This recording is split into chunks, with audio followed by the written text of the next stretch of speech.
तो अभी तक हमने देखा था कि लीन रेड बटरफ्लाई और जीहू थर्ड लेयर में जाने के लिए रेडी हो गए थे, लेकिन तभी उस वक्त उनको रोकने के लिए जुई वहां पर आ गया था। लेकिन वहीं उधर हम देखते हैं कि जीहू इसके बारे में जानता था, इसलिए वो इसे देखते ही पूरी तरह से हैरान हो जाता है। और फिर हम देखते हैं कि वे तीनों इसे ग्रीट करते हैं, लेकिन असल में लीन ने अपने आप को इसके अटैक से बहुत ही आसानी से बचा लिया था। इसलिए जुई इस बात से थोड़ा सा हैरान होता है और फिर उससे पूछता है कि क्या तुम्हें इसके बारे में पहले से ही पता था। तब इस पर लीन उससे कहता है कि मैंने इसके बारे में थोड़ा सा फील कर लिया था, लेकिन फिर भी मैं इसके बारे में पूरी तरह से श्योर नहीं हूँ। तभी जुई इसे कहने लगता है कि मैंने यहाँ की चीजों को 1000 साल पहले ही ले लिया है और इसीलिए तुम तीनों को यहाँ से चले जाना चाहिए। लेकिन वहीं हम देखते हैं कि लीन को भी समझ में नहीं आता कि वो यहाँ पर क्या करे। तभी जुई उसे कहता है कि यहाँ पर सच में एक थर्ड लेयर है और वहाँ पर जाने का एंट्रेंस यही पुल है। तब इसके बारे में सुनकर वे तीनों इस बात से हैरान हो जाते हैं, जिसके बाद जुई कहता है कि मुझे भी इसके बारे में अच्छे से नहीं पता और इसीलिए मुझे डर है कि तुम वहाँ पर जिंदा न बचो। मगर तभी इसी वक्त हम देखते हैं कि यहाँ पर कोई एल्डर भी आ जाता है और कहता है कि क्या नजारा है। लेकिन वहीं उधर हम देखते हैं कि जुई इसे देखते ही काफी गुस्सा हो जाता है और फिर उससे पूछता है कि आखिरकार यहाँ पर तुम्हारे आने का इंटेंशन क्या है। लेकिन इसकी ऐसी बात सुनकर वो एल्डर इसके ऊपर हंसने लगता है और फिर कहता है कि मेरा कोई भी इंटेंशन नहीं है, बल्कि मैं तो केवल तुम्हारे नीचे वाले थर्ड लेयर में इंटरेस्टेड हूँ। मगर वहीं हम देखते हैं कि जुई इस बात से और ज्यादा गुस्सा होने लगा था, जिसे देखकर वो एल्डर उससे पूछता है कि तुम इस तरह से क्या घूर रहे हो और क्या तुम इसमें मुझे नहीं जाने दोगे। लेकिन इसके बाद हम देखते हैं कि जुई इस पर कुछ भी नहीं बोलता और वो सीधे इसके साथ में फाइट करने के लिए रेडी हो गया था। तब इसे देखकर लीन कहता है कि शायद इन दोनों के पास में इनकार्नेट से भी ऊपर वाली कल्टीवेशन होगी। मगर वहीं उधर हम देखते हैं कि जुई को और किसी चीज के बारे में कोई चिंता नहीं होती और वह अपने पावर का यूज करके एल्डर पर अटैक करने की कोशिश करता है। लेकिन तभी हम देखते हैं कि एल्डर ने भी अपने पावर से इसके अटैक को बहुत ही आसानी से रोक लिया था और अब वो भी इसके साथ में फाइट करने के लिए रेडी हो जाता है। वहीं रेड बटरफ्लाई कहने लगती है कि तुम्हारे नेटल मैजिक वेपन का डेथ बहुत ही कीमती है, इसलिए मैं इतने आसानी से यहाँ से खाली हाथ वापस आने वाली नहीं हूँ। और फिर हम देखते हैं कि वो थर्ड लेयर में जाने के लिए पूल में कूद जाती है। तब इसे देखकर जीहू लीन से पूछने लगता है कि अब तुम यहाँ पर क्या करना चाहते हो, क्या तुम यहाँ से ऐसे ही चले जाओगे या फिर अंदर जाकर चेक करने के बारे में इंटरेस्टेड हो। लेकिन इस पर लीन इससे पूछता है कि वे दोनों कौन हैं, जिसके बाद जीहू कहता है कि वैसे तो मैं भी इसके बारे में पूरी तरह से नहीं जानता, लेकिन मुझे ऐसा लगता है कि ओल्ड मैन का सी योंग जोंग के साथ में कुछ करना है, जबकि वही जुई सुजाकू स्टार के सबसे पावरफुल लोगों में से एक है। फिर वो कहता है कि इसके पास में एक अजीब सी हॉबी है, जिसके बाद लीन भी इसके बारे में जानने के लिए एक्साइटेड हो गया था। तभी जीहू इसे कॉर्प्स यानी कि डेड बॉडी को रिफाइन करने के बारे में बताता है, जिसके बारे में सुनकर लीन भी इस बात से हैरान हो गया था। मगर तभी हम देखते हैं कि जीहू इसे शांत रहने के लिए कहता है, क्योंकि अगर जुई ने इसके बारे में सुन लिया तो फिर वह किसी को भी जिंदा नहीं छोड़ेगा। इसके बाद वो इसे बताता है कि मैं भी चेक करने के लिए नीचे जा रहा हूँ।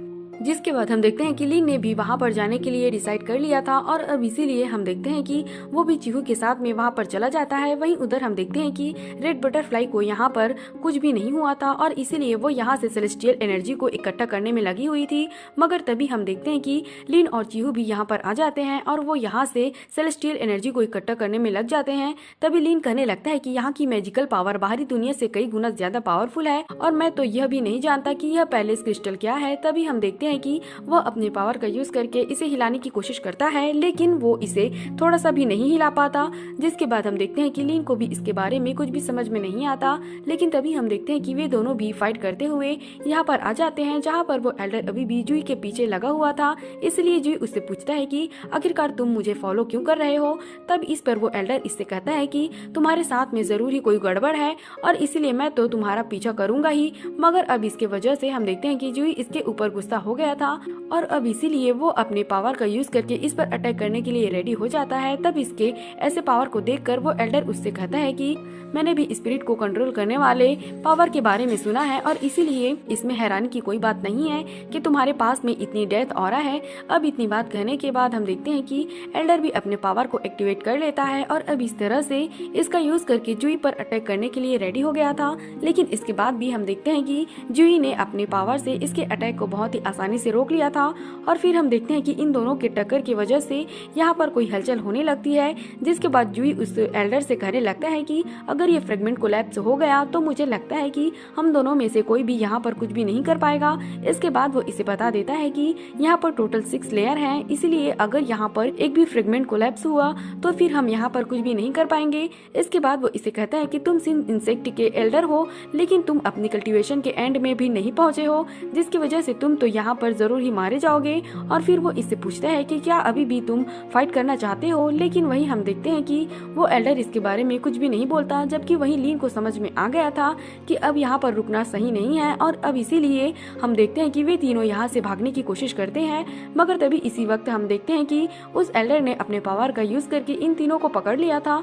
और फिर हम देखते हैं कि वो रेड बटरफ्लाई के बॉडी को कंट्रोल करना चाहता था, लेकिन तभी हम देखते हैं कि रेड बटरफ्लाई अपने किसी मार्क का यूज करने के लिए रेडी हो जाती है, जिसके बाद हम देखते हैं कि एल्डर भी इस बात से थोड़ा सा परेशान हो गया था और फिर उसे कहता है कि तुम इसे रिमूव कर दो। तब रेड बटरफ्लाई कहने लगती है कि जीजू मेरे सोल से कनेक्टेड है, इसलिए अगर यहाँ पर मैं मर भी गई तो इसकी वजह से पूरा फ्रेगमेंट कोलैप्स हो जाएगा, और अगर यहाँ से तुम किसी तरह से बच भी गए तो उसके बाद भी सुजाकु स्टार तुम्हें नहीं छोड़ेगा। लेकिन इसके बाद भी हम देखते हैं कि एल्डर को इस बात से कोई मतलब नहीं होता, और फिर वो इससे कहता है कि तुम्हें इसके बारे में चिंता करने की कोई जरूरत नहीं है, क्योंकि जब तक मैं तुम्हें नहीं मारूंगा तब तक मैं तुम्हारे बॉडी को कंट्रोल करके उसके साथ में फाइट करूंगा, जिसकी वजह से इस फ्रेगमेंट को कुछ भी नहीं होगा। और फिर वो जूही से कहता है कि तुम भी किसी चैलेंजर को सिलेक्ट कर लो, लेकिन इस पर जूही उससे पूछता है कि मैं तुम्हारे साथ में फाइट क्यों करूं और आखिरकार तुम यहाँ पर करना क्या चाहते हो। तब इस पर एल्डर उससे कहता है कि तुम्हारे पास में तुम्हारे एंसेस्टर की डेड बॉडी है और अब इसीलिए मैं उसे भी मारना चाहता हूँ। लेकिन अब इसके बारे में सुनते ही जूही इस बात से काफी गुस्सा हो गया था, और फिर वो एल्डर से कहता है कि इसके बारे में बात करने की भी तुम्हारी हिम्मत कैसे हो गई, और क्या तुम्हें लगता है कि तुम इसे मेरे पास से ले सकते हो। इसके बाद हम देखते हैं कि उसने अपने लिए चीहू को सिलेक्ट कर लिया था, और अब इस तरह से हम देखते हैं कि वो इसे कंट्रोल करके एल्डर के साथ में फाइट करने के लिए रेडी हो जाता है। फिर वो चीहू से कहता है कि तुम आराम से मेरी बात मानो और मैं तुम्हें नहीं मारूंगा, जिसके बाद हम देखते हैं कि चीहू भी इसके लिए रेडी हो गया था। तभी वो एल्डर जूही से कहता है कि मैंने इनेट मार्शल सोल वाली बॉडी को सिलेक्ट ही किया, जबकि तुमने तो एंशिएंट ब्लड वाले ट्रॉल को सिलेक्ट ही किया है, जिसकी वजह से मुझे लगता है कि अब इस लड़के का यहाँ पर कोई काम नहीं है और अब इसीलिए हमें उसे यहाँ से जाने देना चाहिए। मगर तभी हम देखते हैं कि रेड बटरफ्लाई अभी भी इसे इतने आसानी से छोड़ने वाली नहीं होती, और वो एल्डर से कहती है कि सीनियर आप इसे मार दीजिए, क्योंकि अगर आपने इसे मार दिया तो मैं फाइट करने में पूरी तरह से आपकी हेल्प करूंगी। जिसके बाद हम देखते हैं कि वो एल्डर भी इसके लिए रेडी हो गया था, और वो तुरंत अपने पावर का यूज करके इस पर अटैक करना शुरू कर देता है। जिसके बाद हम देखते हैं कि लीन भी अपने पावर का यूज करके बचने के लिए कोशिश करता है, लेकिन फिर भी उस एल्डर ने उसे बहुत ही आसानी से सामने से घेर लिया था।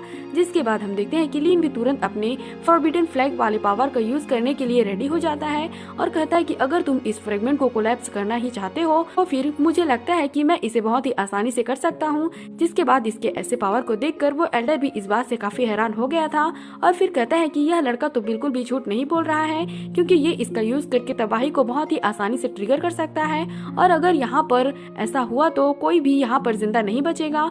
अब इसी के बारे में सोचकर वो लीन को छोड़ देता है।